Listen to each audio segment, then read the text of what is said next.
Okay.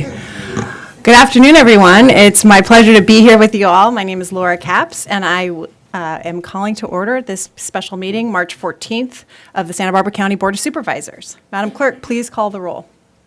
Supervisor Lee. Here. Supervisor Hartman. Supervisor Nelson. Here. Supervisor Lavanino.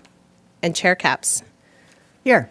Let the record reflect that Supervisor Hartman and Supervisor Lavanino are absent. Supervisor Hartman had a previously scheduled conflict before today's meeting was scheduled, and Supervisor Lavanino had an unexpected memorial to attend today.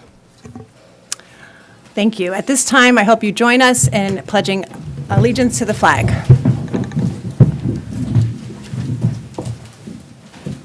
Ready? Begin. I pledge allegiance to the flag of the United States of America and to the republic for which it stands, one nation, under God, indivisible, with liberty and justice for all.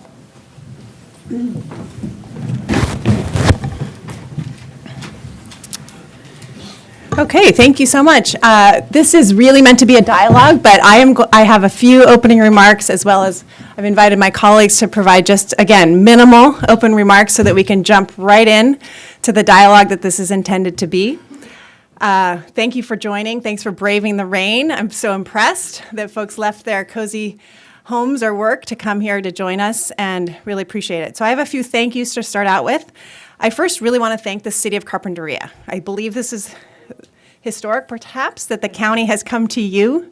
I see that Mayor Alarcon is here, I believe, and Councilwoman Mayer. It means a lot, and I know someone told me that the city council has, I think, sent about 21 letters on this topic to the county over the years. So really one of the intentions behind this meeting is to come to you. And that really reflects my philosophy that these days, government needs to work really hard to go to where people are, as opposed to expecting them to come to us. So thanks to the city for making this possible. When I say possible, that means the infrastructure, the sound, all the things that go into having these kind of meetings. And along those lines, I want to thank our county staff who are sitting here and behind me. It takes a lot to put a board hearing together. This was unexpected and something more on already full plates.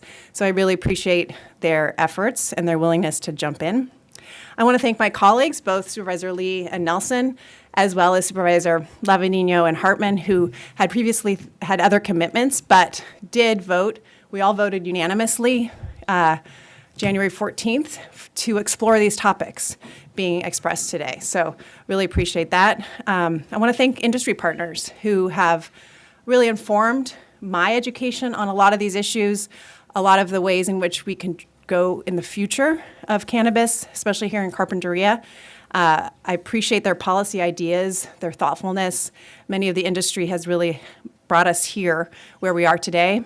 And finally, I really want to thank neighbors, all of you, for showing up, not just today, but countless times over the years. I don't know who would have the record of how many board hearings you've been to, waited for public comment, waited through different agenda items that you didn't know would take as long, filed in your letters. I've been working in government for a long time, but I've also worked around government as an advocate.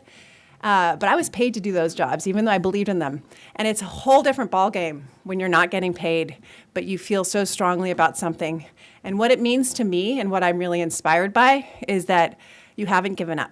You haven't given up on government, you haven't given up on the county, and you're really focused on solutions. So I'm going to switch over to the form goals with that preface, because this is really about solutions. As I mentioned, there's been many a hearing where one side shows up with X number of people and the other side shows up with Y number of people, and that gets sort of tallied. My goal is that that isn't really what this is today, because I envision that this is more of a roll up your sleeves workshop where we can discuss the items on the screen behind you as we prepare for action on Tuesday. So specifically, those areas which aren't a surprise to anybody, because a lot of time was spent at the Planning Commission not too long ago. But really, it's three categories for me that I'm interested in learning more. My colleagues might have others. But for me, it's really the odor thresholds that have been discussed. That's number one. The type of technology used to verify those thresholds. That's number two. And finally, extensions to the requirement of putting in a new kind of technology for those operators that haven't already put them in already. So again, another goal of this is, if nothing else, just to really convey that this county is connected to the city of Carpinteria, to the people of Carpinteria, greatly so. And this hearing, I should clarify, is just about odor in Carpinteria, not about elsewhere in the county. We're just really trying to make sure we know what we're talking about today and what this isn't. And finally, what this also isn't is a time when we're going to be taking votes or action or directing staff. This is not what this is about today. So those are some of the goals. We can just briefly, because sometimes people always want to know next steps, we can revisit this at the end of the meeting, but next, as you are probably all aware, we're having a board hearing on Tuesday. We're sort of calling it Cannabis Tuesday because there's 3 board items related to cannabis, so many of you might join or tune in as well on Thursday. And at that point, the expectation is that we would vote final on to the requirement to put in multi-technology carbon filtration. Okay. Let's just get to that kind of before we move on to, next slide, please. So I put this up here because in a way we sort of buried the lead. There has been a new consensus, again, a 5-0 vote in the Board of Supervisors to direct staff to come back and to direct the Planning Commission on a new requirement for a mandatory multi-technology carbon filtration. So for those of you who are paying attention at the Planning Commission, that was almost an aside because there is consensus around this maybe not everyone agrees with that consensus, but at least those who are in the decision-making ability here, that's been something that there's agreement on. And so we're actually not, we can if the folks want to, but we're not really spending a lot of time on that because it's almost settled to some degree with that 5-0 vote, both at the Board of Supervisors as well as the Planning Commission. So that's why, but I don't want to kind of move past that without acknowledging that that is a major step forward. And for me, I see it as a new chapter, and I hope that rather than any more money going into litigation, this is me editorializing, money goes into solutions to actually reduce odor. Next slide, please. And this is just some guidance that as I was trying to think through the purpose and my hopes for this forum is, again, repeating myself just a little bit, but making sure that this is really a time where we can roll up our sleeves, hear from you. I have my notebook ready to actually really dive into some of these very, very specific technical ramifications of a new policy. And so, but we also, we're not going to censure what people talk about. If you do want to air your grievances, you are welcome to. I'm just hoping that we can move beyond that as well and get into actual policy discussion. And so that's kind of what I was thinking about and how the format is structured. So I'm going to turn it over to my colleagues for their opening comments, but you'll see in the next slide. So we're going to take this, again, to facilitate a real productive conversation. We're going to talk about each of those 3 topics first. And that means that each of you will get to, anyone, and Wade Cooper is going to be our facilitator. Anyone can give a comment, give a question related to odor thresholds, that D/T, 7, 4, 1, what you think about it, questions about it. We're going to have a free flow of exchange on that topic first, and then we're going to move into technology to verify that threshold, and then we're going to move into extensions, and then time allowed, we'll talk about other topics. But I'm, again, trying to format this so that it's an actual workshop as opposed to just people saying their piece and then sitting down. As you'll notice, we don't have a time clock. Let's hope we don't need one. I'm hoping that we can all be respectful. We are going to end sharply at 2. So if we're not going to monitor your time unless it goes in that direction, and we're ready to do that if need be. But again, we're really trying to facilitate. You've abided by your 3 minutes countless times, and so we're really trying to not have that rigidity to this hearing. Okay, so those are my guidance for a productive forum. Those are my ideas, and now it's time to hear from Vice Chair of the Board, Supervisor Nelson. Yes, thank you, Chairwoman Capps, and thank you, Carpinteria, and the county in general. I just wanted to thank you again, Supervisor Capps, for your leadership on putting this together here today. I think this is great to see all these faces out here. Thank you for. This one's better. Is that better, everybody? Yeah. Okay, perfect. In a small room like this, I don't even think we need it, to be honest with you. I used to be a school teacher, so I think I've had classrooms bigger than this in the past, and so it's good to see all of you out here. Again, I wanted just to reiterate and thank Supervisor Capps for her leadership on this issue. At one point, this has been something that's been ongoing that she's been working with, and then also I really wanted to thank Supervisor Lee, and it's just been such a enjoyment to have him on the board, and thank you for hosting us here. He's always a host. If you guys get to spend any time with him, he takes what he has done for a living in the past into his service to our community with earnest.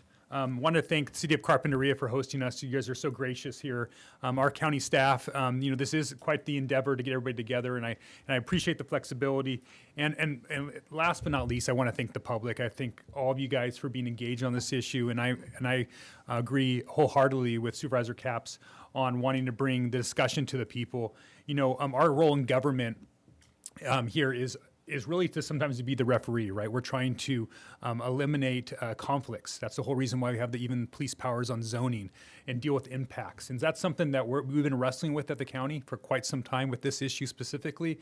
I was here back when the cannabis ordinance was adopted. I was just a staff member at the time, but before I actually got on the board. So I've been a part of this discussion now for many, many years, and it's to see the evolution of where we are today. I have great hope. I know that the things have changed, but if we knew then what we knew now, we might have made different decisions. But instead of being stuck on the past, we are looking at ways to move on to the future that can both benefit the community and the industry as a whole. I'm a private property rights guy, and I'm a business guy, so I don't ever want to put anybody out of business. But I also do want to make sure that we're doing what we can and be responsive as government. I love county government in part because what we do here isn't theoretical. Decisions that we make on Tuesdays impact your neighborhoods on Wednesdays. And so that's what's really special about what we do here at the county government. That's why I'm really happy to be a part of this discussion. And I'm looking forward to getting to know a little bit about your community more through this discussion today, and hopefully onward to better things. Thank you, Supervisor Nelson, and now Supervisor Lee. Thank you. Thank you. First, I want to say thank you to my colleagues and county staff and City of Carpinteria and everybody for being here today. As you know, I'm a proud resident here in Carpinteria. Most of you know my family, my wife, kids, my brother, the mailman, my business, and we've been proud residents for over 25 years and continue to do so. If you have told me that the Board of Supervisors would be here a few years ago, I wouldn't believe you. But yet, here we are today. I'm eager to listen. I'm eager to learn and find solutions to this issue that has been a conflict in our community for a long time. So let's get this started. I want to hear from everybody. I really want to set this policy right, and I'm looking forward to getting it done. So thank you. Well said. So that was actually, you know what, we did really well. I was thinking no more than 15 minutes of opening comments so we could jump right in, and we're about there. So this means it's time for you all to raise a question, have a concern on the first topic, which is odor thresholds. And I'm going to rely on Mr. Cooper.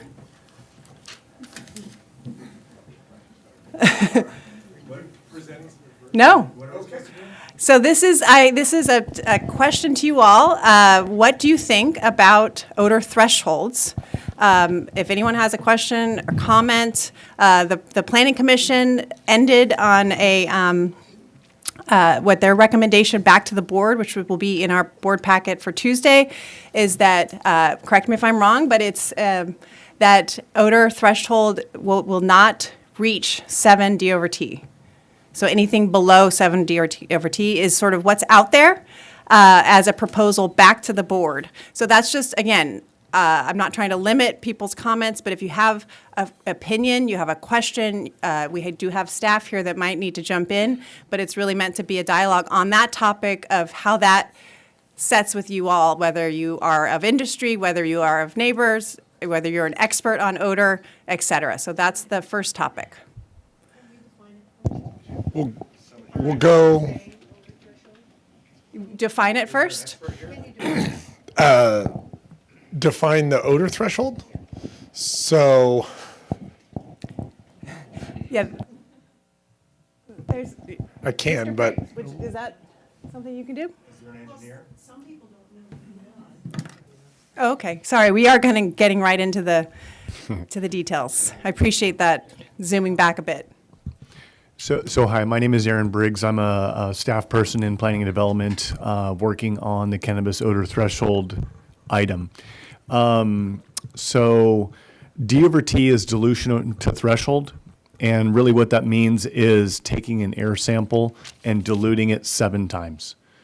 So you're basically getting a fraction of a real world inhalation. And the D over T measurement is related to the nasal ranger device, which is basically a device that you hold up to your face and you take a breath into the device. And the device allows you to dilute ambient air so that you can establish a threshold that is less than what we can smell in ambient air. So 7D over T means that air sample has been diluted 7 times compared to ambient air. So if you can smell it at 7D over T, that means that the odor is detectable when diluted 7 times. Yeah, so the Planning Commission is recommending to the board that we adopt a policy up to 7.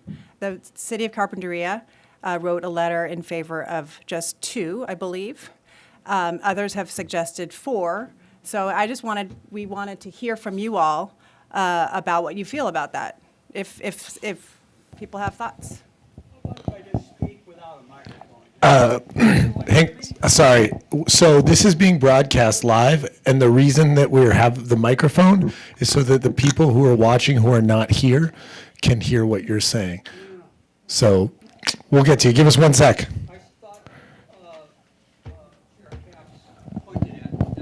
Oh yeah. Give us. Well, you know what? We'll start with you. Come on up. Thanks, sir.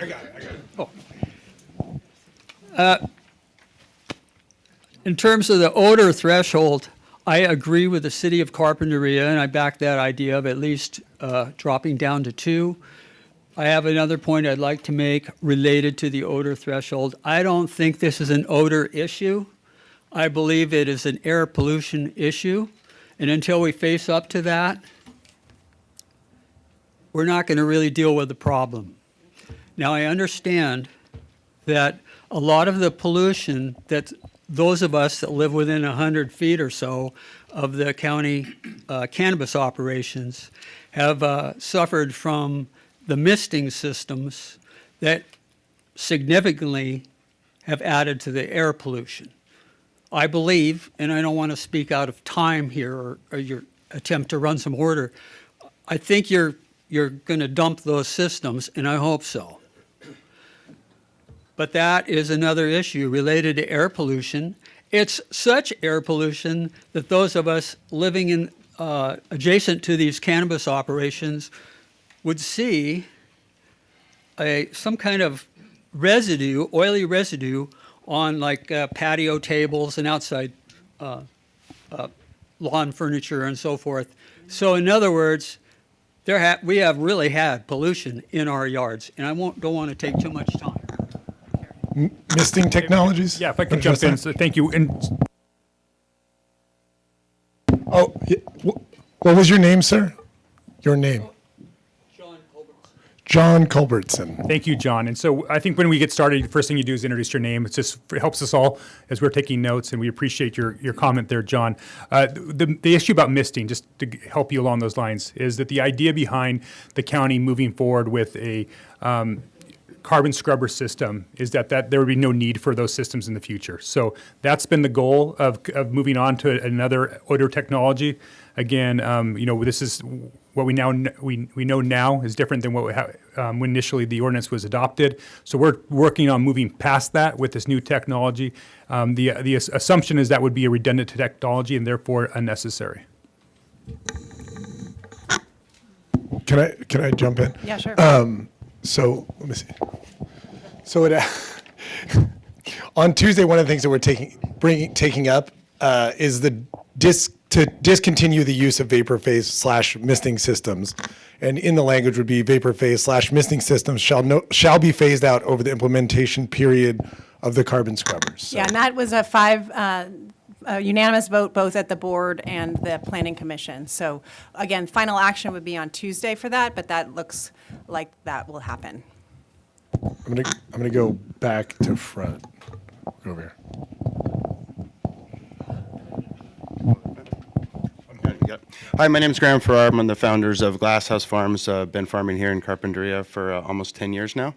I would encourage the board to look towards other cases and to rely on engineering rather than arbitrary numbers when setting the D over T threshold. I think the only legally defensible and well-established number is that nuisance starts when D over T exceeds 7. Anything under that is not a number that can be tracked. It's important to remember this is not a cannabis-specific number. This is any odor. This is the smell of a gas station, seaweed, a pizza parlor. These are any odors in there. So for something to exceed and register as a nuisance, the facts, the engineering, the previous cases, a legally defensible position is when that number is over 7.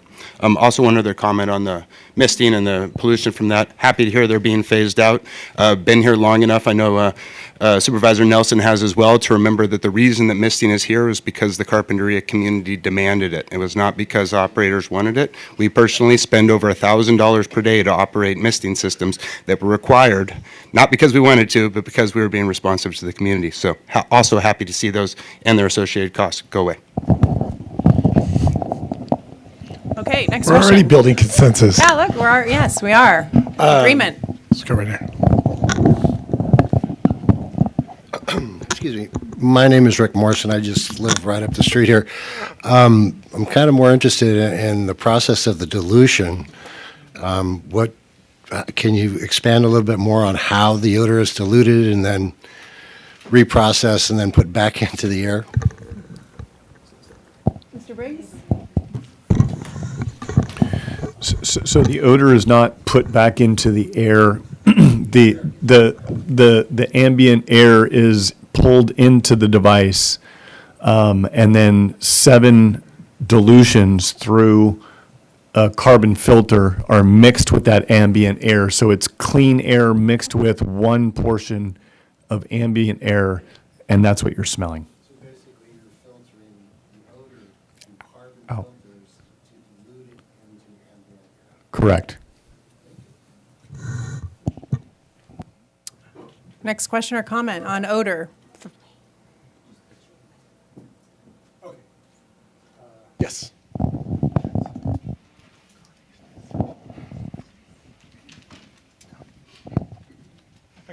Hi, I'm Valerie Bentz. I live in Carpinteria, near a lot of cannabis growing. My husband and I have been suffering from severe allergies for years. And just doing more of the misting and all those chemicals only makes it worse. Great that you're going for the carbon scrubbers. Would like to see 0 outside of the perimeters because we've been suffering from it. And, you know, it's been a long time. So thank you for what you're doing. Thank you. I'm Mike Wondolowski, speaking for Carpinteria Valley Association. And regarding odor, we feel that the only allowable standard is 0 odor beyond the property line. The recommendation of 7 is effectively a little odor. If your neighbor's sewer line had a leak and it emitted a little bit of odor to you and it was detectable, that's obviously unacceptable. It would be infringement of your private property rights. It's the exact same thing with any detectable odor at property line. Thank you.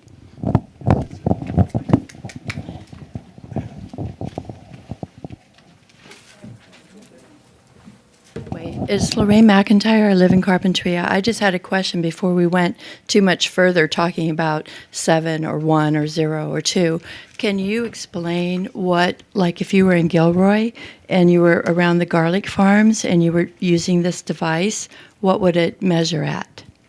If you could help me understand, because I'd like to know, would it be a 7, would it be a 0, a 1, a 4? Thank you. Good question. That's difficult to answer. We haven't tested garlic specifically. So we've had quite a few people come in and do the testing with us, and we use lemons and sardines. And if you put the device up to a lemon, like a freshly sliced lemon, that's about a 7. And if you put the device up to a sardine, most people pick up the sardine at about a 30 D/T or a 15 D/T if they can't smell very well. Noting that all of us have different sense of smell. And so folks who are more sensitive might pick up these things at a lower threshold, whereas people who don't smell very well will pick them up at a higher threshold. So garlic, it's hard to say. That smell of garlic when you do drive through Gilroy is pretty pungent. I'm hesitant to assign a number to it because we haven't done that in real life. But I see why you're equating garlic to Carpinteria. Correct. Yeah, good point. Okay, next question or comment on this topic.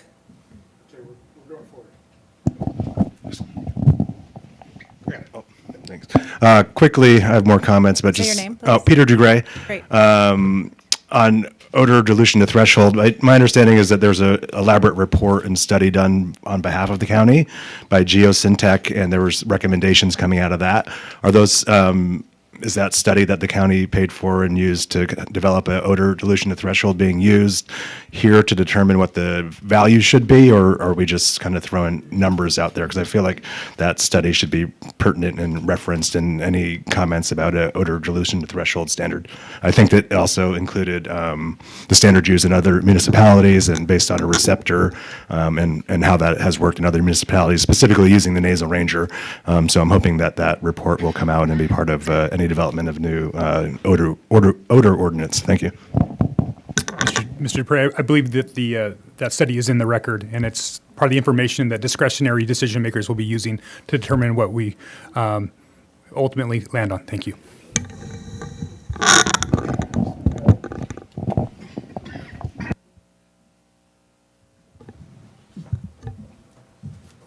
And this is wired, so I'm trying not to trip everybody as I go. Oh, you're going to hold it, sorry. My name is Anna Carrillo, and I have a couple of points. So on the Geosyntech study, they have about 5 different communities that they measured. So and they have it from 7, 5. So that it's in the report. I've seen it a couple of times already. My concern on using the at 7 D, less than 7 over D/T. The problem is the calibration on the nasal ranger only goes from 2, 4, 7, 15, 30, 60, and it's very difficult to calibrate. I mean, I was at the Planning Commission meeting where someone came up and spoke how difficult it is to do the calibration. So I would prefer. My suggestion is it should be 0 as far as beyond the property line. And so, because it needs to be inside the property. So, thank you very much. Thank you for that. I just had a question too. For those, and we don't need to get into specific names of operations, but where there are carbon scrubbers, my hope is that if everyone, 12 months from now, there won't be smell at the property line because everyone will have scrubbers that doesn't have them already. And a lot of people do. A lot of operators do. So I'm just curious if anyone has an experience without getting personal or anything at the property line where there are scrubbers, would you say it's 0? It's a sincere question.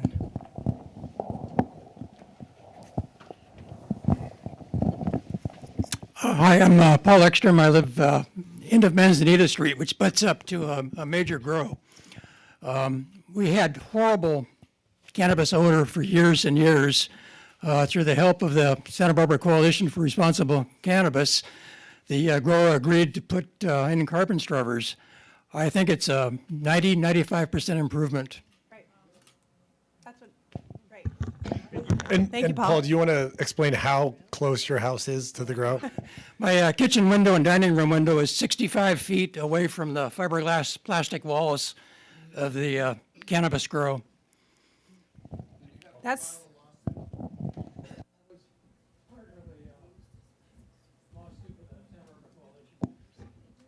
so that's a pretty good, that's great. Okay. Yeah. Hi. I'm Mike Palmer. I'm the operator at Everbloom, where Paul was just talking about.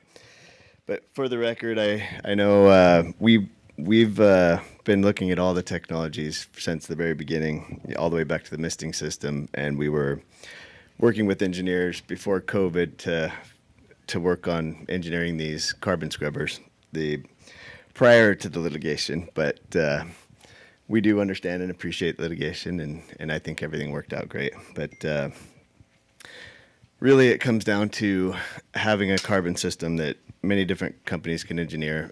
Basically, you have to have, it's not rocket science, but a carbon bed that's properly engineered with a fan that goes over it, and you have a single pass 90% efficacy over that single pass, and it has to maintain over time.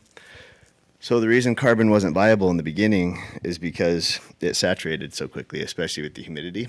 So we worked with engineers, and they developed a system. And by the way, no interest, no financial interest, ownership, or anything in any odor control company, because people have asked in the past. But we needed a solution that would be viable to stay in business, to where we didn't have to change the carbon out after every 3 to 6 months, because it does start to saturate typical carbon. So these have been engineered, per the engineer's words, to last at least 25 years without having to change the carbon, although he only guarantees them, I think, for 15. But there are pre-filters and things that do need to be cleaned a couple times a year. But it really just comes down to a properly engineered carbon system. It can be all different shapes and sizes, and the turnover of air in the greenhouse to reduce the emissions before they leave the greenhouse. And then you get the results that Paul was talking about. And as far as the D over T, unfortunately, as odor experts will tell you that do odor studies and have to, unfortunately, I know way too much about odor and the compounds that make it and everything else now, but basically anybody will fail, even if there's not cannabis, at below a 7 D over T. You can go into somebody's yard, you can go anywhere, so there will be false positives if it's under a 7 D over T, and that's why it's the standard to be a 70 over 70 over T. But and I could show you many examples. I could take you guys out there at the Nasal Ranger and show you guys how it works. Unfortunately, the Nasal Ranger is the best instrumentation that can be used in town portably and effectively at a low cost, unless you get into lab instrumentation and odor bag sampling, which is you can't just do on the fly. It has to be prepared. There has to be odor panels. It's very extensive, very expensive, and very time consuming. But on the note, and you guys are welcome to ask me any questions, and I'll fill you in. But yeah, the below 70 over T is unfortunately something that even if there's zero cannabis in town, people will start getting false positives. But thanks, Mike. I had a question, actually. So have you tested it actually at your property line with a Nasal Ranger? yeah, we have. Yeah. And what were the, Well, I mean, you're it's been a willing to long share. time, Yeah. but you can. Well, we have 12 acres of cannabis that are on our wall too, including one of ours that we don't have carbon in yet because we were waiting for power upgrades to be able to move our Sure. processing. So. Oh, they went in. Okay, cool. All right, sorry.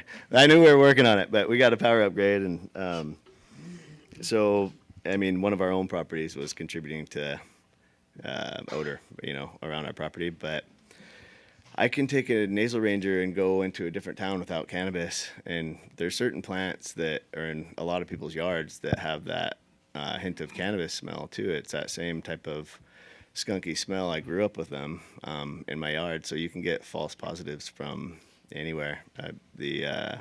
Unfortunately, but I think as long as the language says that it's specific to cannabis odor, because there are markers for that, then that will create for less ambiguity. But it's important that it has to be a constituent that's, I can't remember the naming conventions they use for cannabis. It can't just be anything, you can't just leave it open. It could be, I smell, Burger King, McDonald's, whatever it is. It has to be specific to the cannabis profile. Yeah. Okay, so can I just ask Mr. Briggs or other staff if what's coming to us on Tuesday, does that specifically say up to 7 on cannabis odor? Or just odor? Just odor. Is that Mr. Wilson, thank you. Yeah. So Chair and Commissioners, looking at the ordinance that is being presented next Tuesday, it talks about the cannabis odor threshold, and it says measurements of cannabis odor from commercial cannabis activities shall not, and that's where the Planning Commission is either below 7 or equal or not exceed 7. So the ordinance is written that it's specific to cannabis odor. Okay. And does it, since I haven't, does the nasal ranger give you that distinction of what type? Or is that distinction, are you able to glean that from this type of technology? Okay. Okay. Great. And I recognize we have some folks who are so deep into this and some that are just here because they care about things so I'm trying to straddle both, and hopefully we're tracking here. Next one. Yeah.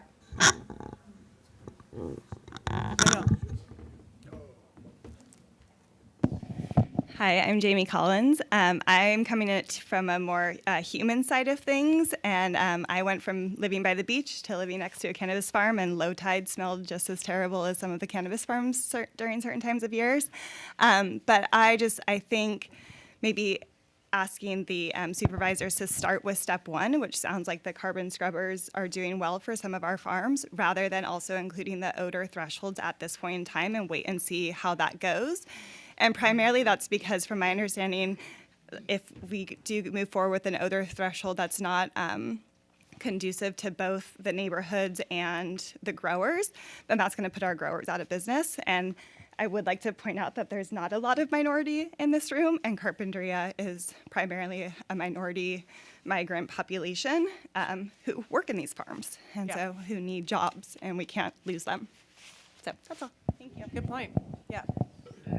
Next one.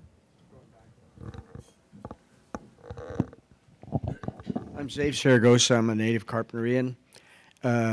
We live about 75 yards from the Everbloom farm, and about 3/4 of a mile from Mr. Engstrom, and it's still strong. And my wife, when she goes out in the morning and cleans the patio table, it's got that green film on it. So it's not doing any good for our end. We can hear the fans sometimes, so I don't know if that has something to do with the odor, but it's really strong early in the morning and late at night, or when they decide to open up the louvers on the top of the things, and it stinks like hell. Okay. Thank you. Thank you, sir. Thank you.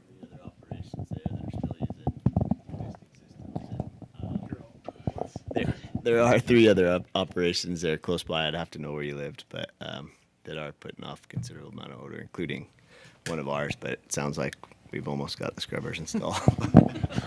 Okay, we're going right here.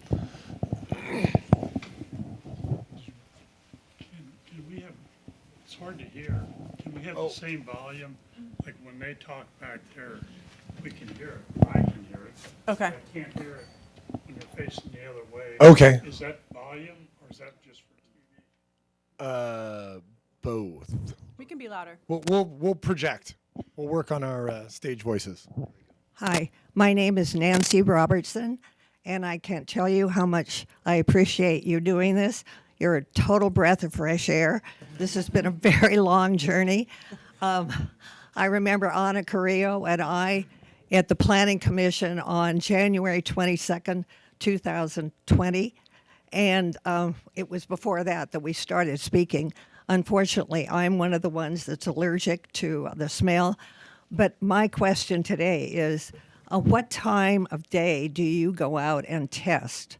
I know the odor vents are open at maybe 6:30. It varies every day until like 4 in the morning or whatever, and you get up in the morning and you smell it. But then by the time the people that I've talked to that have gone out to the farms, it's during their time at work, and it's not after hours. So is there a specific time that this can be varied, looked into? Thank you. Yeah, I know that was discussed at the Planning Commission. Did you all land at sort of a window? If nasal rangers are in fact the technology that we go with? Madam Chair and members of the board, this was discussed at the Planning Commission, and we did not land on a specific time. We wanted to explore that further, and the best way to provide a responsive staff support to complaints that we receive.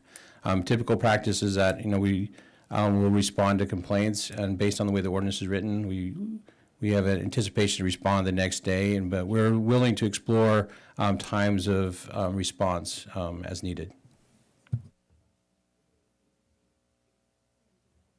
Well, I know we're going to get, next category is the technology used to measure odor, so maybe we can get a little more into that because nasal rangers obviously is specific to time.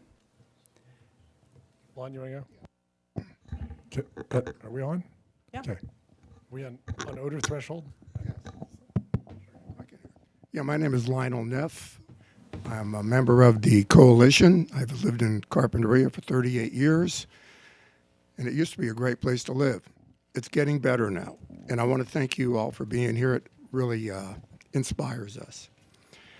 As far as the odor goes, there's a distinction between the vapor phase system, which in other words, when they open the vents in the morning or late at night and the odor's emitted, it's addressed with the EcoZorb or the fog coat. So they're trying to deal with the odor once it's outside of the building.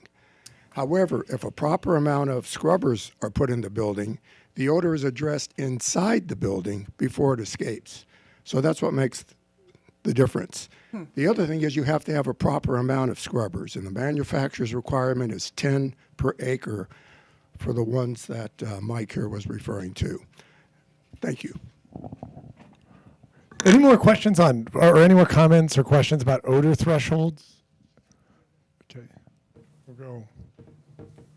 Odor thresholds, okay. So we got a few more on odor thresholds. Okay. Thank you. Oh, you're going to hold it. Gail Hersing, Carpinteria. 0. There should not be detectable odor. It should not be leaving the building. It's pretty simple. 0. And I'm not sure Nasal Ranger is actually designed to be able to detect that. Thank you. Hi, I'm Jim Manoia, and I'm the president of the Polo Condos Board. We live across the street from Island Breeze. And I'd first of all like to say that I appreciate what's been going on in the last couple of months, too. We have some hope, and things are improving. I'd like to speak to the odor thresholds issue. I think that there's an argument to be made for 7. It certainly is what's used in the Denver area.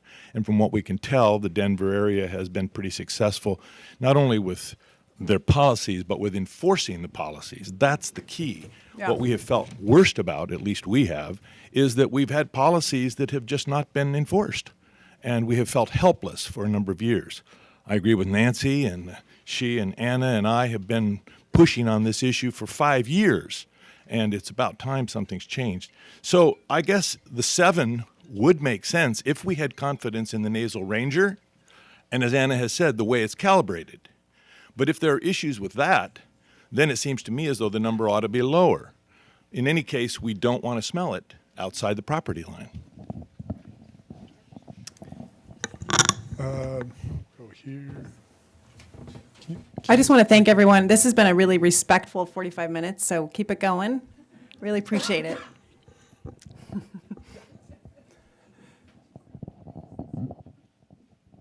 Switch shoulders.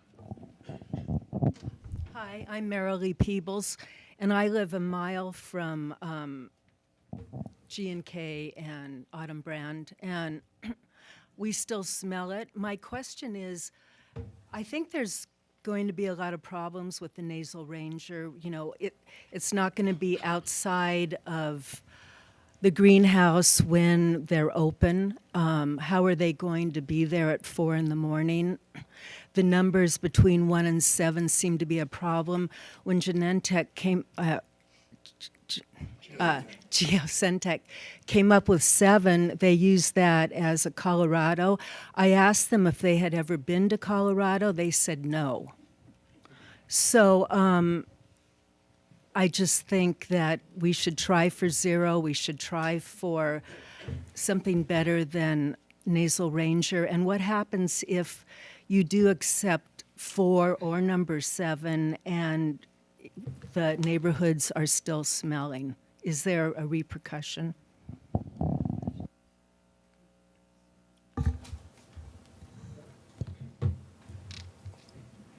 Let's go over this side. Graham again.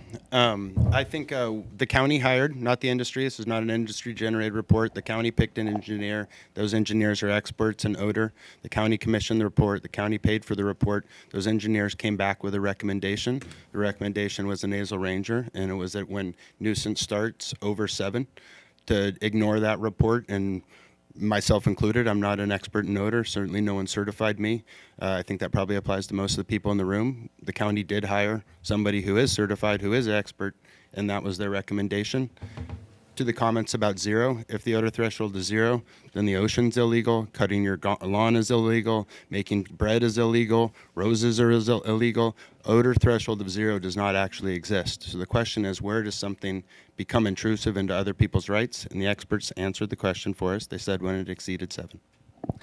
Okay, thank you. And we're also kind of moving into the next category, which I think is fine, which is the technologies to detect odor threshold. So if I might just, either one of the first two, odor or the technologies, if we can move there. Rogelio.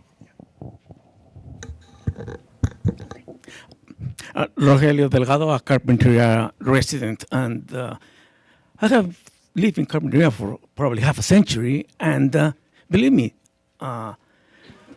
this pot odor is something that I had encountered.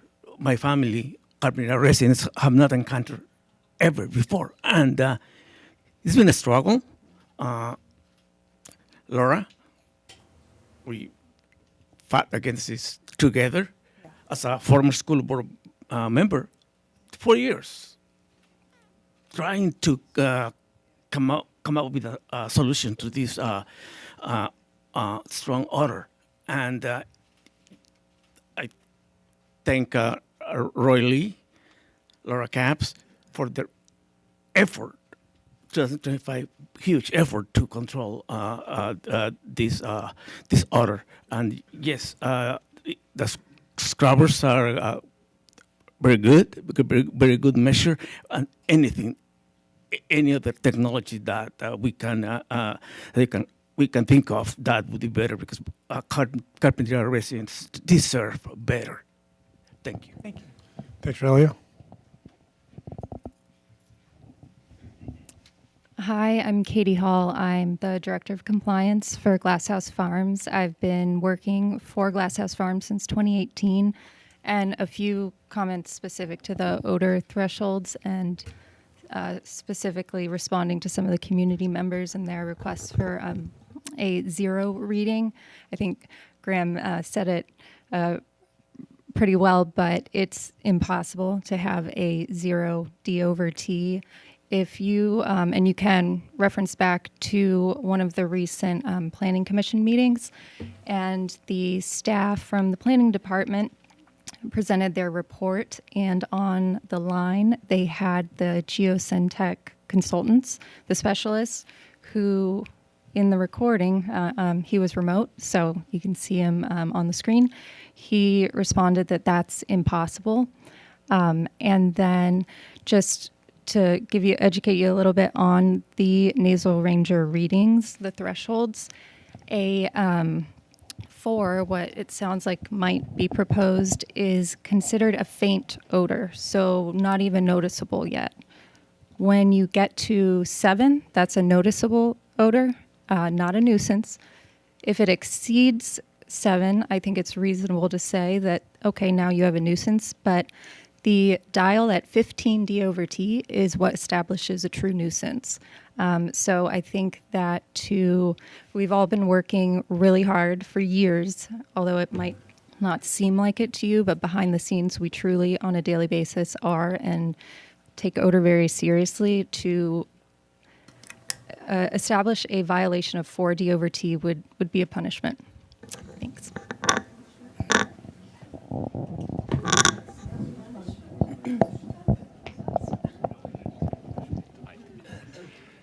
Hi, my name is Sasha Globa. I'm a 27-year resident here in Carpinteria.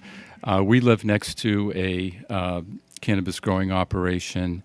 First of all, let me thank the board for being here. Really appreciate it.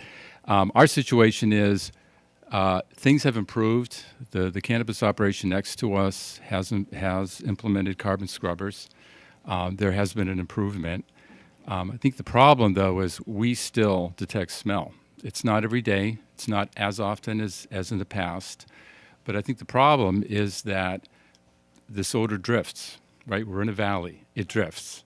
And so the problem, and I think the real challenge for us to still solve is, how do you trace the origin of that smell? And I think that's where it absolutely gets obviously more complicated. In terms of the question of odor threshold, what's acceptable, what's not. I think of odor as, I think of the word impact as synonymous, right? Because we're talking about impact. And so I guess when I think about odor threshold, I think about what is an acceptable impact to me and to my neighbors and to our community. And I think the answer to that is there shouldn't be an impact. I mean, if there was a chemical plant that, that was constructed next to our neighborhoods and they started emitting odors, would we be here talking about what's an acceptable, impact from this chemical plant? So I think the answer is kind of obvious. It's zero. It really is zero. No impact, period. And so let's work to figure out how to solve, that question. And we're going to talk about the nasal ranger technology. I think that's a step forward, but just very quickly, there's obviously there are going to be challenges with implementing that technology and the accuracy of the technology. The other measure that we have, okay, which is a very definitive one, is my nose, okay, and everyone's nose is here. And we have a system that is broken. We have a system where we can provide feedback to the county as to whether that smell exists based on the best measurement device available. Let's fix the system, the reporting system. It's broken. Okay, I don't know how many times I've reported. I've never, ever received any kind of feedback, okay? I don't think it's being investigated. There's no transparency as far as, the reporting. So let's have a loop that actually provides information to you as our leaders and to the community. And just very quickly, I think one of the things to think about is maybe a phone-based app where you can actually real time record, place your information into the app that will geocode where that incident happened. And so now, guess what? You can actually start to do some trend analysis as far as where those reports are coming from. I think, most people are not reporting what's happening out there. I go by Glass House how many times every week? It's continuously emitting. I could be up all night writing reports about Glass House, okay, but I'm not because it's just not practical. Okay, but if I had an app where I could actually put in the information very quickly and then you get that information real time, and then there's a reporting system that says, here's where these incidents are happening, and here's how it's being geocoded. You know, that's another measure that I think we ought to think about. Thank you, Mr. Globa, and I appreciate that. I do want to, I think one of the many reasons why we are here today is that we full acknowledgement that the complaint system, 3,700 complaints, is broken, never worked, with best intentions, I believe. I wasn't there when it was established, but so this is one of many reasons why we're at this juncture. I appreciate you referencing that. And Madam Clerk, if you can just move to the next slide. So I just do want to encourage, for the sake of time, you can still talk about thresholds, but we also need to move into technology. And that's, again, I've just heard mixed things. Some people say nasal ranger is the only practical solution. Others have written very strong emails that nasal rangers are a disaster. So I'm really trying to learn of what, if not nasal rangers, if people have opinions, if they've tried it, if they've studied other places like Denver, if we can also get into the technology, because that's also a piece that we'll be deciding hopefully on Tuesday. But we can still talk about odor thresholds. I don't want to limit people's comments.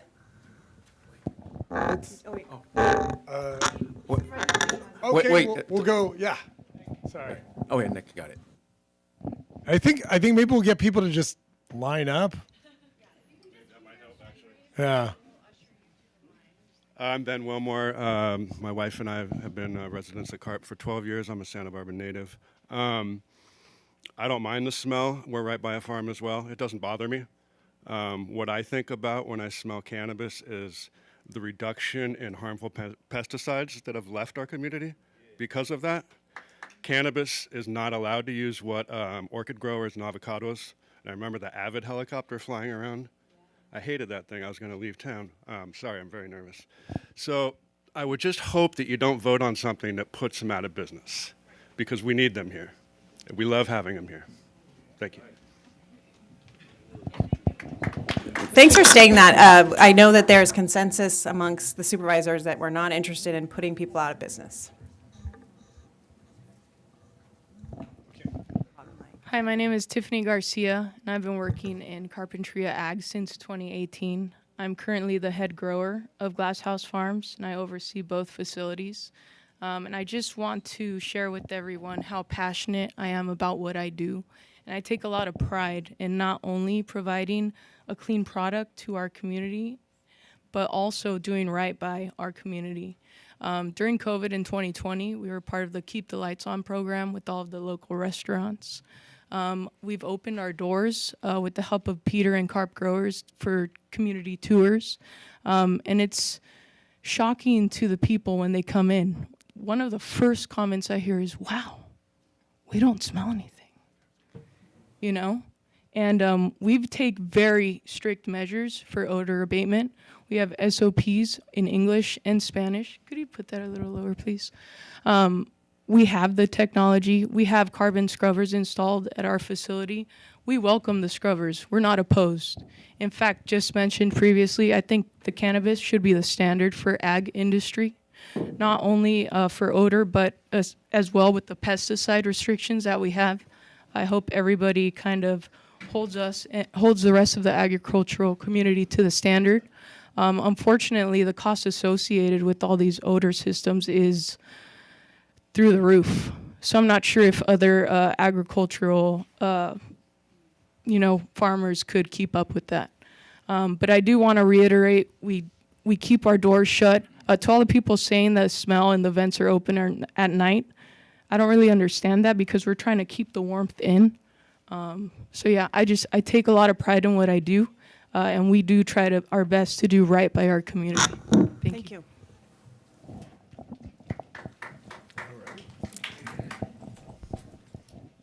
Hi, good afternoon. Nick Bobroff. I'm the Community Development Director for the City of Carpinteria. First off, I want to thank county staff and the board for being here today to come listen to us. The city welcomes the transition from the industry and the county towards carbon filtration. I think that's the right move.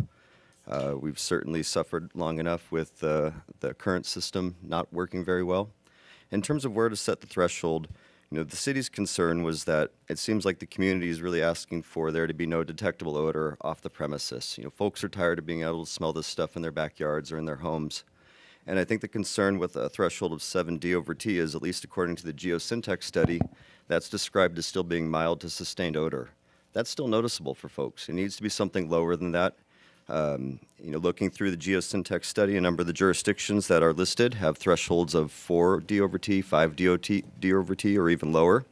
If those are good enough for a wastewater treatment plant or a compost facility, which are not typically right next to residential neighborhoods, then we need something more protective that reflects the fact that these facilities are right next to residential neighborhoods. In terms of technology, I can't speak to whether the nasal ranger is appropriate or good enough or not. But I would again say, let's take a look at these other noxious industries and see what they use to measure their odor thresholds. If municipal dumps are using gas chromatographs, maybe those can be used here. If other facilities or if other types of industries like the wastewater treatment facilities or compost facilities are using something other than nasal ranger, maybe that's something that can be applied here as well. Thanks. Thank you, and thanks for having us. Mike Wondolowski again. First, I just want to respond to the statement, the assertion that it's impossible to have a 0 D/T threshold. The ordinance is specific to cannabis, not seaweed, not Burger King. It's cannabis. It used to have a 0 D/T cannabis odor in this town before we grew cannabis. Now, as was said, the complaint-based system has failed, and maybe it can be repaired. A complaint-based app would be a big step forward, but complaint-based enforcement just doesn't work. Proactive enforcement is required. Mm-hmm. So hold on to that thought. Now, a couple speakers ago, a lady mentioned that we want to keep the warmth in at night. They don't understand why there's odor at night. The reason is this is not a two-dimensional problem. You can't look at odor on a map. It's three-dimensional. The odor is in the warm air vented from the greenhouses. Warm air rises, and then when the sun goes down, the land stops being heated by the sun, and the air cools and comes back down. That's why on summer evenings in Carpinteria, the odor moves like a slow wave down toward the ocean. It's predictable. At my house, it's about 20 minutes after sunset, every night in the summer. People close to the ocean, it's a little bit later. That means that detection at the fence line might be 0 when there's really odor that has already gone up, over, and then down somewhere else. It's not all two-dimensional. So, complaint-based enforcement doesn't work. Odor can possibly skip a fence line and not be detectable. Proactive enforcement by measuring what's coming out of the vents is the only feasible answer. As I understand it, gas chromatography is one solution. It's expensive. But if other solutions don't work, the only thing that does work is to measure it at the vents. We have to use appropriate technology. Mike, can you explain that technology just so folks understand gas? Sorry, my shoulder's about to fall out. Yeah. You've been replaced. Or Your if shoulder's the- been replaced. Will this work? Great. Sure. So, coincidentally, I have a degree in chemical engineering. From UC Berkeley? From UC Berkeley. All right. Go Bears. Gas chromatography, in essence, measures the chemical components in a sample. And it can differentiate different compounds. And so gas chromatography, detecting the terpenes and other sources of, or the identified markers of the odor, can measure it very precisely. And technology exists to mount that at the vents and have it measuring 24/7. And so we would know when odor is coming out and when the vents are closed, when the vents are open, and so on. I hope that answers. And that's what Mark Cram has been talking about. That's what I'm referencing. Okay, great. Thank you. Thank you for that explanation. Hopefully that helped folks. Mike Palmer again. I have a lot to talk about, if you don't mind. To touch back on the dilution threshold, I think everybody's probably overly concerned about it because it's a dilution of 7. So if you're have a dilution at the property line, by the time it goes another 10 feet, 20 feet, 30 feet, it's being diluted immensely. So the manufacturer is of the nasal rangers, the one that actually states over 70 over T is a nuisance, and that's the industry standard pretty much nationwide as far as I know. But on the gas chromatography, we've done a lot of that. The Mark Cram, we've spent a lot of time with Mark Cram and many others. Mark Cram has tried to identify surrogates for the odor that everybody is not wanting to smell, and unfortunately, we've disproven those surrogates that he's thinks that he's found to be able to validate that the odors are. We've had both false positives and false negatives from the surrogates that he's using. But we have done much more extensive testing. I think we're the only company that's ever released a study and released the studies on our scrubbers. But basically, all it comes down to, and you're right about how the inversion layers, the heat, the up and down, the odor. What we realized, and the only way that we could do it, was to have a viable carbon that wouldn't saturate, that would last a long time, that we don't have to send people in to change out carbon on hundreds of scrubbers every 3 to 6 months, was to figure out a way to have the carbon last through the multi-stage technology. And then it simply comes down to simple engineering of your volume of air, the turnover of the proper speed over the carbon, and making sure your carbon always has 90% efficacy coming through there, single pass, day 1, day 100, day 500, and then making sure that you're turning that air over and reducing the odor emissions by, at a minimum, 80% in the greenhouse. And then by the time that dilutes and leaves the greenhouse, you're not going to have obnoxious odor that's making it into the neighborhood. So it really simply comes down to that. It's not that complicated. It took us a long time to figure it out, but that's all it is. Thank you. So we need that for those that are watching. I'll just repeat it. I'll repeat Lionel's question. How many scrubbers per acre? Well, like Lionel said, I think we tried different iterations. We made really big ones. We made small ones. It was better.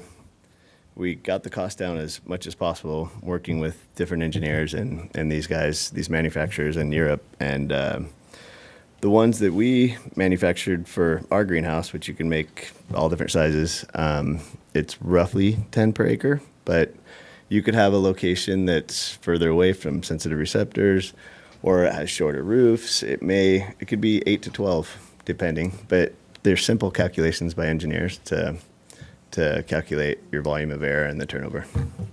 Yep. Quick question. Are all those folks, are you lined up to speak? Okay, we're going to move it along a little faster then. But thanks, everybody's been very respectful, and this is moving along nicely. Appreciate it.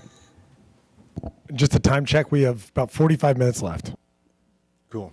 And we need a few minutes at the end to wrap up, so just bear that in mind. In fact, Madam Clerk, if you can put up the third slide, we're also just going to combine the extension category as well. So basically, you can talk about you can talk about anything you want. This is an open forum, but my guidance is to keep it to these areas that the board will be deciding on Tuesday. So now we're just adding extensions into the mix if you have a question or opinion about that, as well as the other things you're planning. Thanks. Thank you.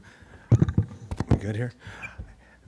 Peter DeGray again. We were kind of spitballing to begin with, so I didn't get a chance to thank you guys to come here. Just had some questions on topics, so thank you for coming here. I think this is an important session.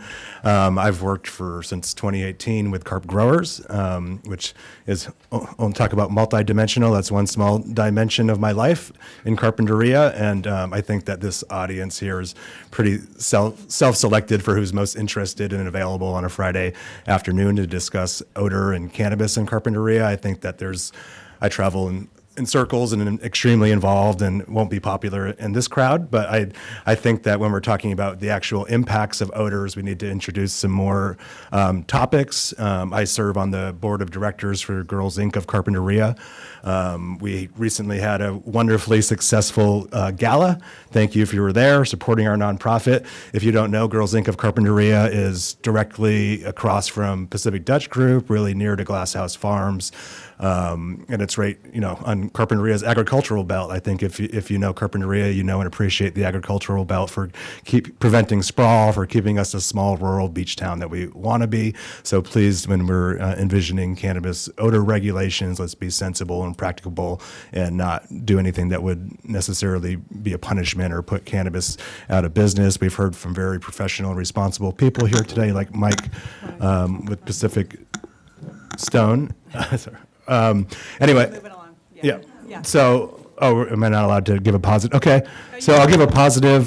So if we want to talk about the impacts of cannabis in Carpinteria, Girls Inc., we had recently had an event in conjunction with Santa Barbara County for our Resilience Hub. We were loaded there. Supervisor Lee was there, all the fire department, sheriff's department, so on and so forth, emergency responders.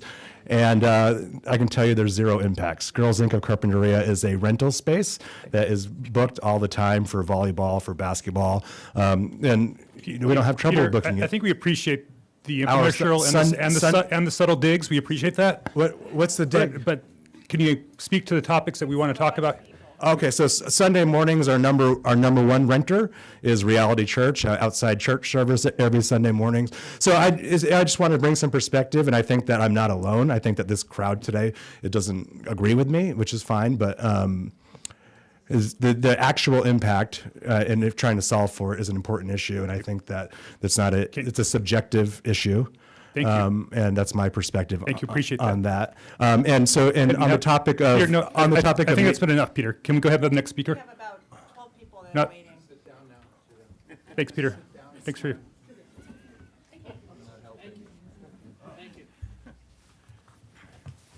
Hi there, William Cole. Been in Carpinteria for about 12 years. On the personal side, when the clouds of cannabis smell come, I'm a couple miles away. It actually floats like a cloud of natural gas. And then it sits, as it comes into the house, it sits on the bottom of the house. It's interesting because it doesn't actually mix.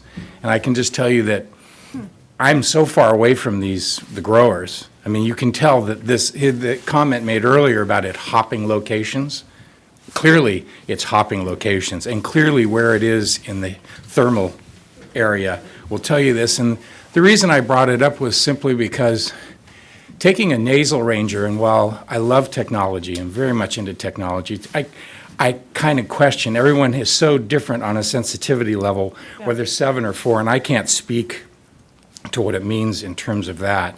But I can say that as long as we have feedback, you could set it at 7, and then if you keep getting negative feedback, maybe you set it at 4, okay? But if I actually really had to look at it from an engineering point of view, I remember talking to Doss Williams 3 years ago or better and saying, geez, you could use carbon scrubbers, you don't want to use this other thing, completely ignored. Carbon scrubbers do work, and the engineer here was right. It's all about how good the beds stay at absorbing.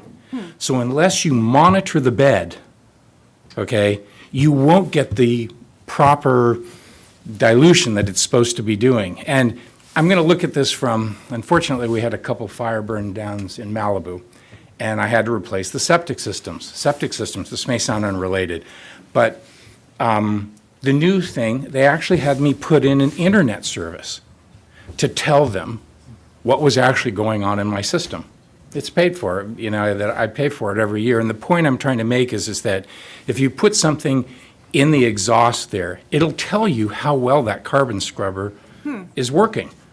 Okay, now whether you use a gas chromatograph or you use a nasal ranger or some other technology that does this, I can't really speak to that. Sure. But you can look at it and say, geez, I'm next to this place, I really don't smell it anymore. But you can't just walk to the property line and say, well, do I smell it here or do I smell it at the floor? Did it rise up with the air column and travel to my house? Or, where did it go on something like that? So I think my comment is I think it would be better to do it in the exhaust, and it would also be better to do it in a way that actually measures how good the carbon scrubbing is. There are other ways to approach it, but I don't want to get too far I appreciate lost in technology. Thank you. Thank you so much. Yeah. Good afternoon, Madam Chair, members of the board. My name's Russell Ruiz. I'm an 8th generation South Coast local, and I'm a retired water and land use attorney. I was actually going to wait and try and be at the end, but I didn't want to run out of time. So I'll be brief because I prepared my comments based on my understanding of the agenda as it was posted on the internet. And so on the technology detection, I actually participated as a volunteer when they were testing that technology, and it was a very interesting process, but I'm certainly not an engineer or a technician, so I trust that staff's done their homework and is bringing to us the best available technology. On mandating installation of scrubbers, I'm 100% behind that. That was a big controversy at the beginning of this process. Some of you may remember that I've been participating in this process actively since its initiation, and particularly through the time that the ordinance was first adopted. It may come as a surprise to some, but I am not a cannabis advocate. I am a local commercial agriculture advocate, and I'm old enough to remember when Goleta looked a lot like Carpinteria does today, and it's when the county started changing its land use approach and allowed what we back then called ag conversions, that we lost the Goleta that I grew up with, and we have what we had today. And I moved to Carpinteria to raise my daughter, who's going to be 18 next Tuesday, and I love it here. And I was determined to do what I could to make sure that what happened to Goleta doesn't happen to Carpinteria, because I'm friends with some of the Van Wingerden family, and they convinced me that they needed cannabis to stay financially viable, to keep their greenhouses operating in a viable way, and that if it wasn't cannabis, it was going to be condos. And I believe that that would be the result of successfully putting the cannabis industry out of business. So I 100% support the scrubber mandate. From my personal perspective, anybody who's still causing an odor problem is the proverbial bad apple in the basket. There's no excuse, and if they can't get their act together, they should sell their operation to somebody who could get it together. Thank you, sir. Next, please. Thank you so much. Okay, I guess that's enough. Okay. Thank you. Thank you. I'm Paul Roberts. I've lived in Carpinteria for 35 years. I live a mile and a half or so, or merely said a mile, from G&K. I go by that. I go by G&K all the time. It's the way I get to work. It's the way I walked when I had to walk, or when I walked on Foothill. I don't walk it anymore because of the odor. I contacted both growers in the vicinity. One responded and said it's the other grower. The other grower was G&K. G&K, they're not my neighbor, and that's not agriculture. I read it's a publicly traded company. I read their third quarter report. They had gross profits of $38 million in the third quarter of last year. The fourth quarter has not been released yet. So the idea that they don't have the money, or there isn't the money, they have the money, and they're poised to gobble up the growers who can't make it, because this is a reality, because this is a massive business, and they have international goals, and you can read about it. With respect to the odor, the United States Supreme Court said years ago, what is pornography? And the answer was, you know it when you see it. You know it when you smell it. The standard shouldn't be nuisance at 14 or even 7. And the enforcement thing just begs the question, because whatever number you pick, am I going to call and it's a 7, or I think it's a 7? I'm not a certified nasal ranger. I'm not certified at anything. And so Okay, maybe something, but and so my point with that is like the standards. I mean, I respect the science. I know you respect the science. I'm so happy you're here. I'm pleased that our community is participating. This is critical for us because at a time when I appeared before the Planning Commission and the Board of Supervisors, I was losing my faith in democracy. Yeah. I thought, We don't we're want not that. being heard. Like, Yeah. I've made so many complaints. It's like, "Gee, what do I do?" And then I heard the staff person respond in the Planning Commission 2 weeks ago saying, we have no verified complaints from our community. And I'm thinking, we've been doing this and doing this and doing this, and the assumption was we weren't telling the truth or we were doing it for some crazy reason. Yeah. We want the Carpinteria community to survive and everybody to pay their bills and make money and be in our schools and not have cannabis smells in our gyms and the churches and all that. I mean, who doesn't want that? So I'm here to thank you. I also have a one pitch, and I don't know how it would ever work, but a community committee that will assist or be a subcommittee to what you do sometime in the future. Because if there's something to make it a little more responsive, because you guys are so busy and the Planning Commission is so busy, that there's those of us who are interested, somewhat experienced, and have a commitment. And I think there are a lot of people who are willing to serve you. Thank you, Paul. And this is democracy in action, and we need to keep our faith. Thank you. Hi, I'm Ann Louise Bardock. I'm a resident here for decades. I thank you all for holding this panel. I apologize in advance. I got back from Mexico in the middle of the night. But I just felt this was really important, so I came home. But listen, the bottom line, it stinks or it doesn't stink. It does stink. Everybody knows. Carpinteria stinks. We're now famous for stink. And it's not just the nuisance, and it's not even our property values going, which, by the way, have gone down. And because people associate Carpinteria with odor, and therefore our values are down. Anecdotally, I'm not a scientist or a doctor. However, since they've been growing cannabis, my issue, a lot of people have allergies, their asthma came back, there's a health issue. I had just a constant dripping nose. I learned in Mexico, it ends. I go to LA, it ends. I'm telling you that for the last 2 weeks, I have not had a constant dripping nose that needs a medication I got from my doctor. It's from the cannabis. All I can tell you is when I leave this area, that issue goes. I have friends who have asthma when they're here. They don't feel it. We're not talking about the health issue, and it's important. We don't know what's in these misting systems. We just don't know. Okay, we've had over 3,700 complaints. The real number is probably closer to 37,000, because nobody I know has bothered to file a complaint in years, because it means nothing. You file a complaint, and it goes into the ether. Listen, to make this short, this ordinance was created by the late Supervisor Dust Williams. He's still with us. But he paid the ultimate price for this ordinance. He was politically voted out because of this issue. And it is time not just to deal with odor, it is time to look at the whole ordinance, which we know through Freedom of Information Acts and public records requests and the great journalism of Melinda Burns and Jerry Roberts, is that it was written in collaboration with the cannabis lobby. They could fill up this room with whoever.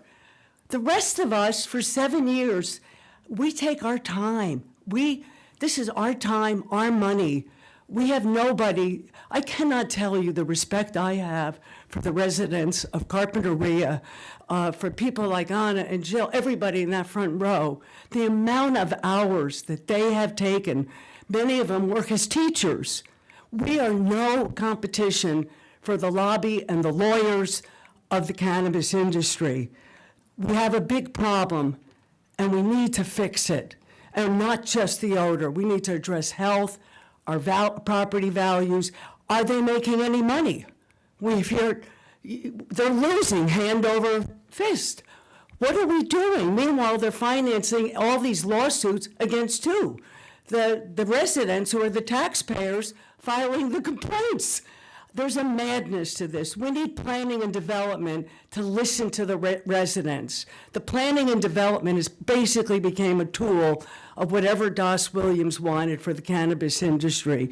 We need to rethink this to make it pro-community, pro-resident, pro-taxpayers. Thank you so much.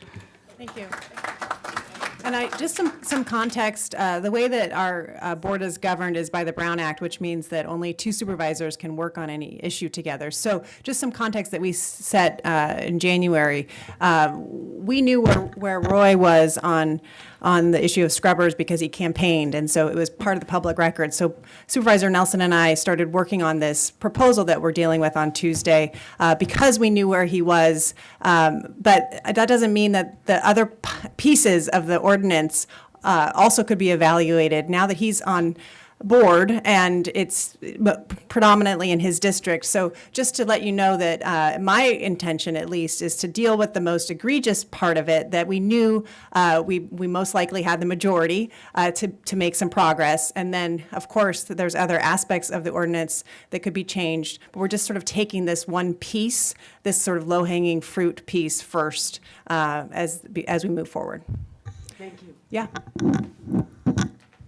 Go ahead. John Culbertson here again, a resident of the city that lives next to County Grow.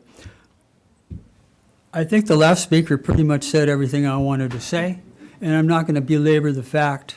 I know you're listening, and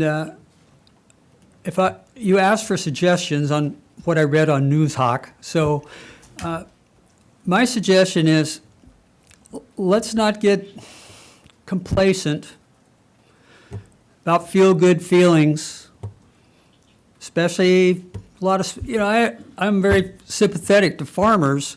I don't know if I'm sympathetic to the cannabis industry or not anymore, having had put up with what's going on for so long.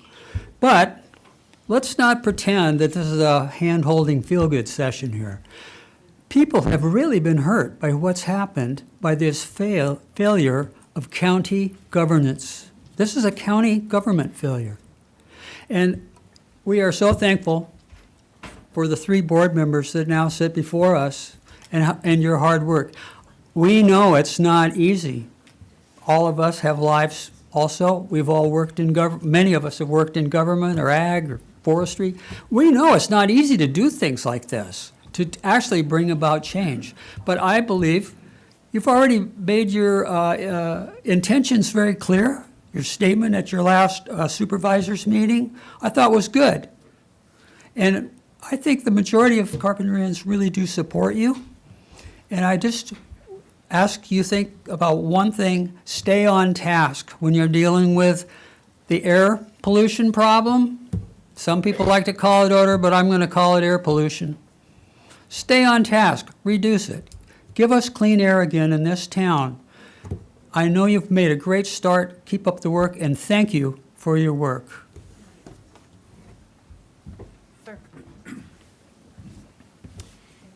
Thank you. Anthony Brown, the resident here in Carpinteria. And I want to thank the 3 of you for being here today with your staff. And it's very important to me that you're addressing this. I do have a request, is when you get the details and the technology, the details that you're going to be looking at, I really hope that you put some teeth in the enforcement, because I have been told by a grower that we want to be good neighbors, and he just didn't say when. And so as I say, there's a lot of history in this room. The farmers have seen a lot of change over the centuries, I will say, right here in this town. And we welcome it. It's just that this is a big change, and it's not my bag, but I don't want to see a farmer fail, but I want to see honesty with the farmer. Thank you. Thank you.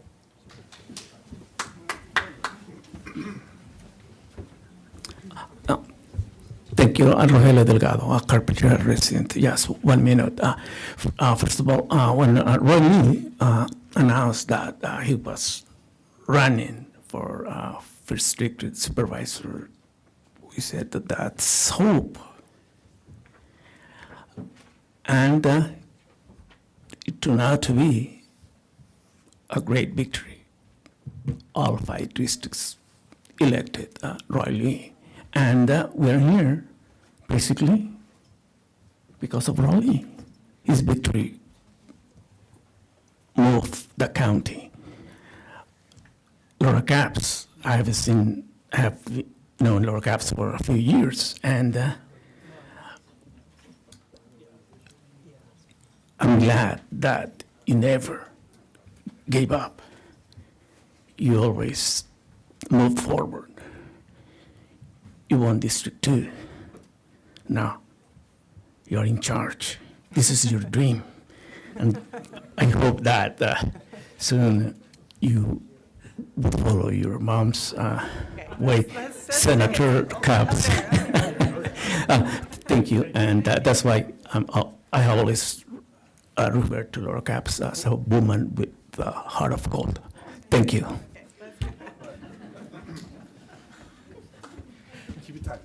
I'll keep it tight. Lionel Neff here again. This problem could have been resolved 3 years ago. I'm with the coalition. The coalition, over the last 8 years, has spent over $1 million pursuing this. Our attorneys appealed every planning commission hearing and then went before the Board of Supervisors and appealed it and turned down every single time. We brought a lawsuit, I think it was back in 2021, against Everbloom. We met with carp growers, first adversarial, then we turned out to be very cooperative, working together. They asked us if we would drop the lawsuit. We said no. They said, well, we're working on these scrubbers. This is a device that will eliminate the odor. I said, tell you what, we'll toll the suit until you come up with an answer and see if they work and if they test properly. They developed the scrubbers. They worked phenomenally.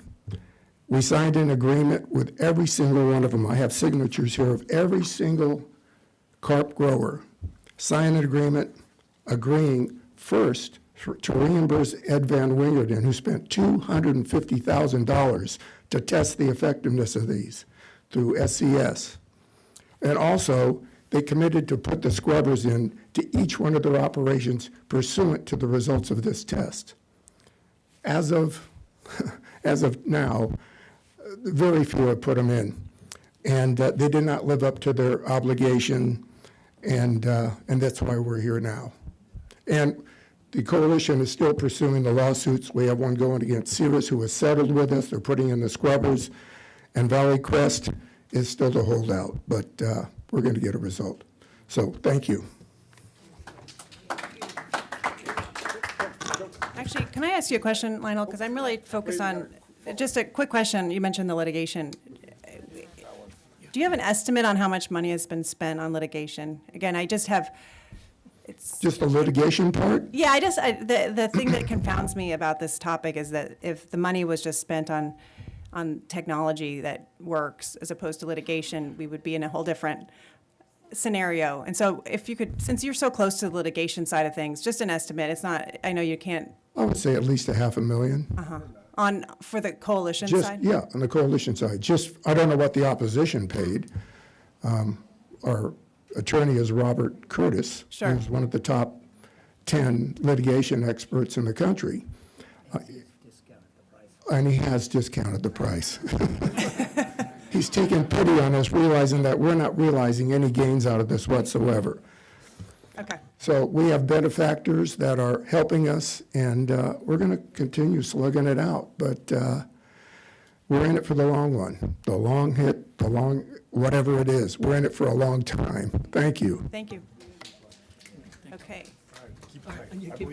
Is everyone standing up that wants to speak? Okay, great. I think we're on, we close, okay, great. All right.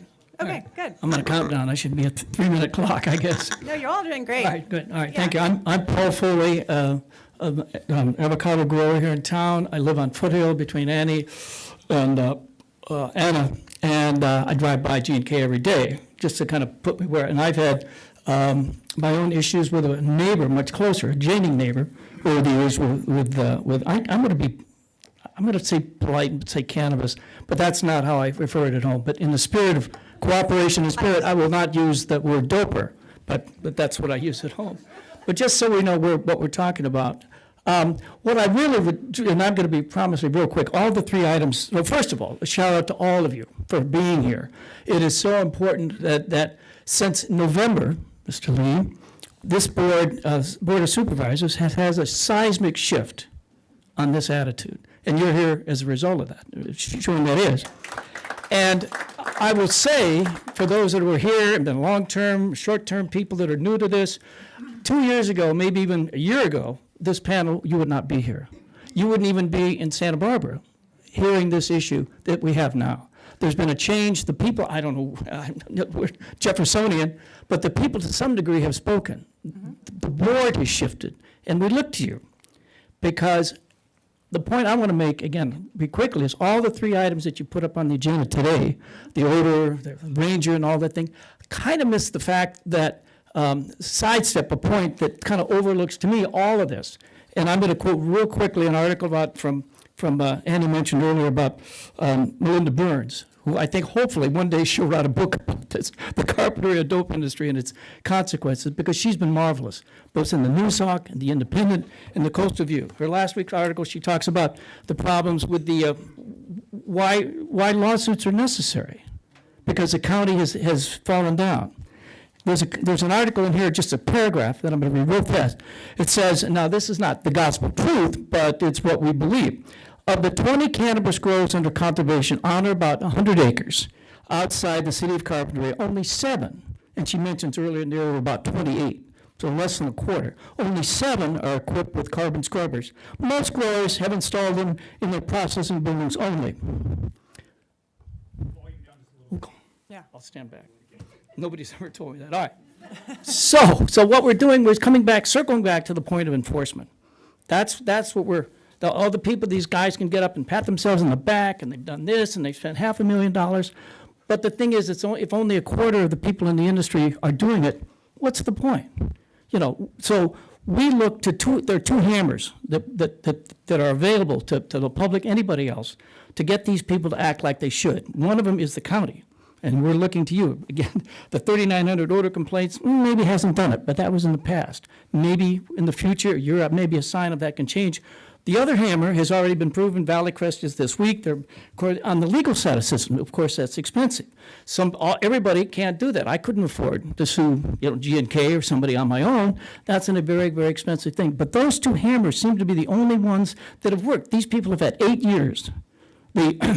Our cannabis growers have had 8 years to do this on their own. And there's not a matter of money. Somebody referenced, how much money they heard in the quarter. So all the more we are looking to you, and I'm looking to with a lot of hope now, that you guys will keep on this path, make these people kind of do what they should have been doing since 2018, and forget the past and how the ordinance, that's in the past. That's another issue. But going forward, from this day forward, I think we can bring these people under control, whether the order is on the however you define it. But at least we're looking to you to use a hammer on this issue. So thank you again, and thank you for being here. Thank you. Okay. Just in the interest of time, we have a couple more speakers, but we're going to have everybody on a clock for the last few speakers. So bombs away. My name is Jill Stasinos. I'm a teacher, former teacher, retired special ed teacher. And I'll be straight to the point. 0 D over T's can be measured. I did a Google search, what's the best way to find out what's the best way to measure cannabis terpenes. Google search comes up with gas chromatography. It's the best way that can be used for measuring terpenes, which is the smelliest part of cannabis. As far as extensions, 0 extensions. I've lived with this for over 5 years. I don't believe in any extensions at this point because we've had to live as a community with this for so long with these foul odors. Thank you. Thanks, John. Thank you.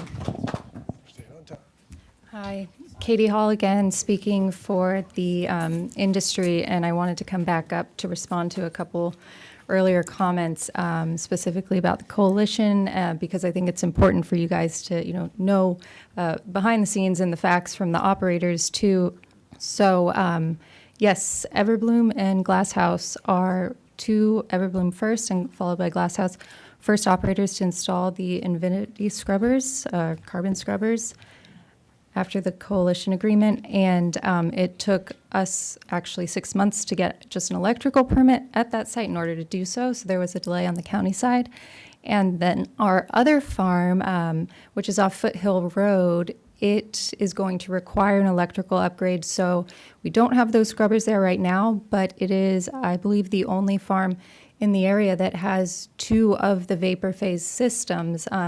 We don't love them either, but we took it upon ourselves to put a second system on, not trying to pat ourselves on the back, but we spend almost $500,000 a year on those vapor phase systems between the farms. So I just wanted to make sure you had that information so it didn't look like we don't care and we weren't following up with the terms. Thanks.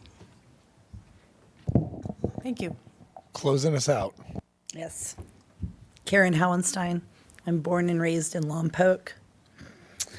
My parents, Gary and Gwen Howenstein, have owned over 400 acres in North County since the 1960s and 1980s.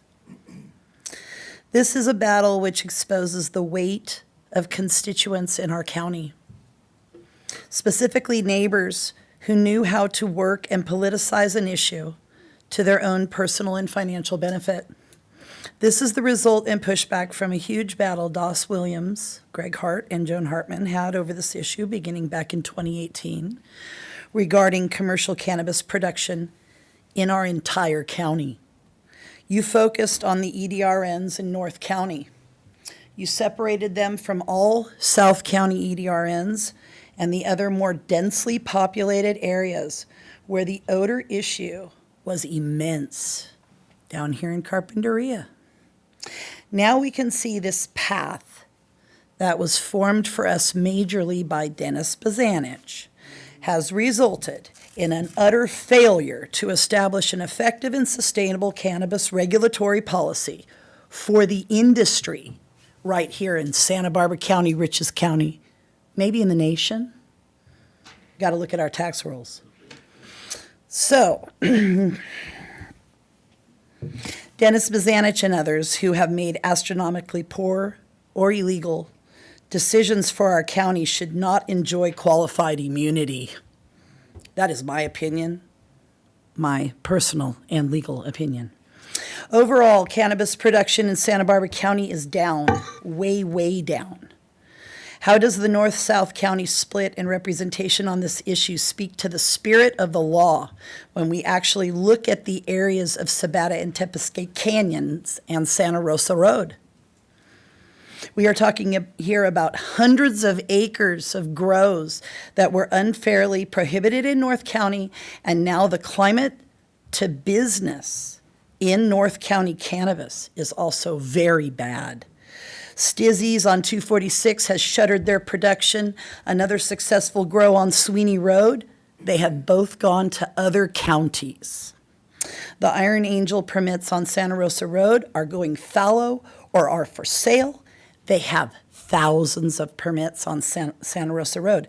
You really have to go and drive down Santa Rosa Road and back into these canyons yourself to see and understand the immense amount of acreage which is now being neglected because of bad planning.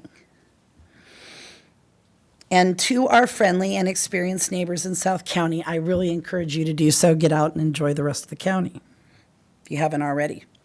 It is very interesting and notable, specifically the way the County Executive Office, County Council, the District Attorney's Office, the Planning Commission, and our Board of Supervisors responded, acted, and reacted to the whole criminal case, which resulted from over 20 tons of illegal cannabis being confiscated and burned at 1807 West Highway 246. Blown past the 3 minutes. Okay. I believe in you. You usually stick to 3 minutes. Well, thank you for making my comments and placing them all on record. I appreciate it. Thank you.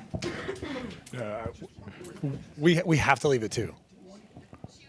We have to leave it too. Oh, Anna can't.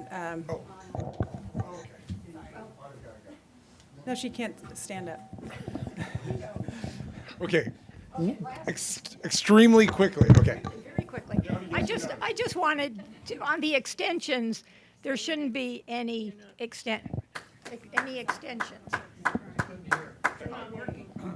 Anna Carrillo wants no extensions. Got it. Lon, go quick. Go quick. Real quick. This is. Oh, okay. I got to get my glasses. That's how quick it is. Okay. Is this on? Okay, terrific. Today I received an email from the cannabis growers. It says, join us today, noon at Carpinteria City Hall. And the question posed on the second paragraph, it says, carp growers, member farms, funded and developed the technology supervisors will likely mandate. If that be the case, why didn't you install it?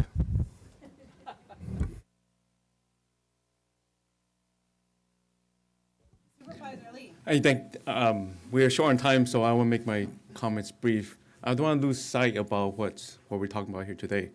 So on Tuesday, we are most likely to requiring a sworn affidavit that will require every grower to install carbon scrubbers in the Carpinteria Valley as a county. That means if they don't install these scrubbers, they'll likely get their business license revoked.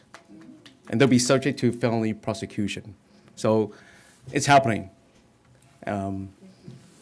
I along suffer with many of you through this, and change is coming. So I see a lot of smiles, and there'll continue to be more. So thank you for your patience, and thank you for your support.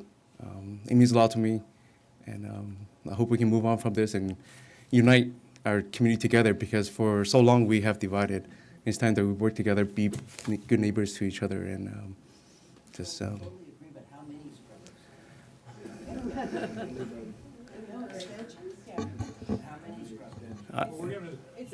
Yeah, as for the extensions, I believe, I do agree with no extensions, but it's up to the board. I believe that we should have saying that strictly, so thank you.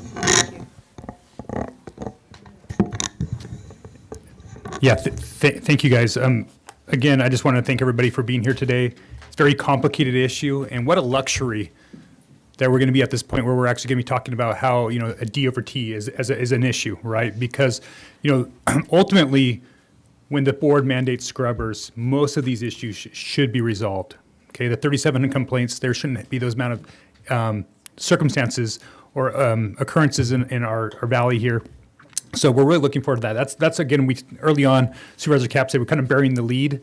That's such a huge, monumental, seismic shift in this approach. The numbers we heard was, you know, 7 out of 20 or 28 locations. We as a board really believe that when we have full compliance with scrubbers, that this really will be not the issue that it is today, and it's a very different discussion. And if we do have full subscription on scrubbers in the future, you know, I was speaking for myself, but I'm sure I can get some nodding heads here, and it continues to be an issue, we will be back. Okay, you know. Democracy and government, it's not finite. You know, we have the opportunity to change and adjust according to the circumstances. That's what we're doing here today. We're not stuck on old ordinances. We're trying to solve problems, and that's where this board, I think, is different than other parts of our democracy that we're seeing throughout the country, is we're trying to solve problems and take in new information and move from there. So I'm committed to that. I know my colleagues up here are committed to that, and I think we also should appreciate that it was unanimous at the board to do that. And so that's a big step forward for us. And bear with us. I know you guys are impatient at this point because you guys have had to live with it for so long, but we really do believe that you know, help is around the corner.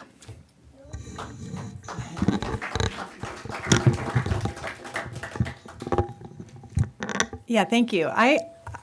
I'm very hopeful today on two fronts. I'm hopeful that we can move forward, as Supervisor Lee said. I envision a time when this industry, this issue it's a minor thing. It's an afterthought. It's just part of daily life because we've figured it out and we moved on. And we actually, I think it's important when you have a goal or you're really frustrated to actually envision what it can be like when you're not spending millions of dollars on litigation and filing complaints and the acrimony, that we can have a new chapter. It does exist out there if we get there, and if government does its job better. That's my belief. That is my belief, and I'm hopeful because there was a lot of consensus today.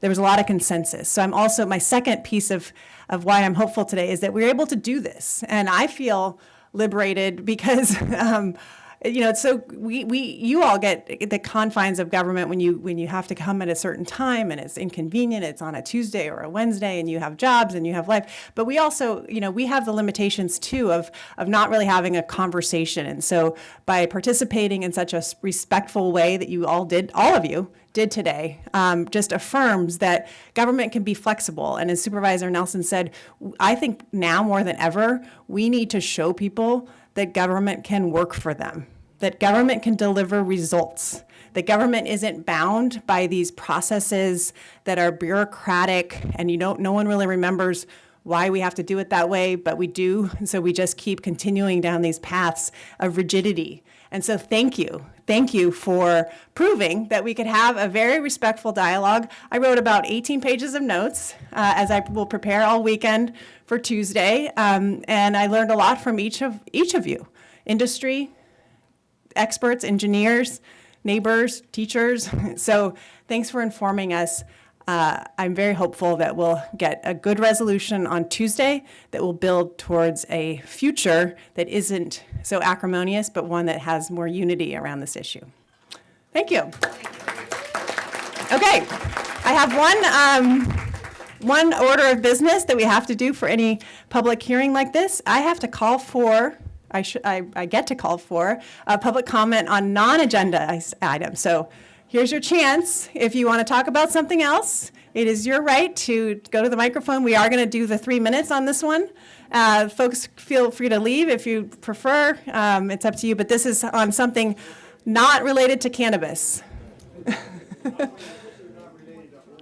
Not related to cannabis. Carpinteria here, Carpinteria resident. Okay. I really love the fact that you guys are here in Carpinteria, and I thank Roy for doing that because he really is hands-on and he's a gem for our community. I would love to see you here more often. Okay. But please give us more advance notice because 2 days' notice was really difficult for us because, as you see, I think the room is filled with people that may have known a little bit earlier than you may not be getting a representative sample, is all. So. Well, point well taken, and I meant to say that we have about 60 people here. Another 30 are watching on YouTube. Mm-hmm. It will be broadcast. It's on YouTube, and so those who missed it today because they have jobs and life, Mm-hmm. they can watch it later. So please, we'll put out that information on the county. They can comment on this next Tuesday. That's true, and we will be again convening next Tuesday. But point well taken. Thank you. Other non-agendized comments. You may go to the mic, sir. You do because Chair Capps, members of the board. Oh, yeah, while Madam he's Clerk. making his way to like the 15 podium, seconds. I No. just wanted to let members of the public know that the links are available on our agenda to get to our YouTube page as well as all of the other streaming availabilities. Thank you. And our Madam Clerk lives here in Carpinteria, just a point of fact. Yes, I do. I love it. Thank you. I just am glad that you got pay raises. Okay, all right. Okay, with that, I will adjourn us to next Tuesday, the 18th. Thanks, everybody.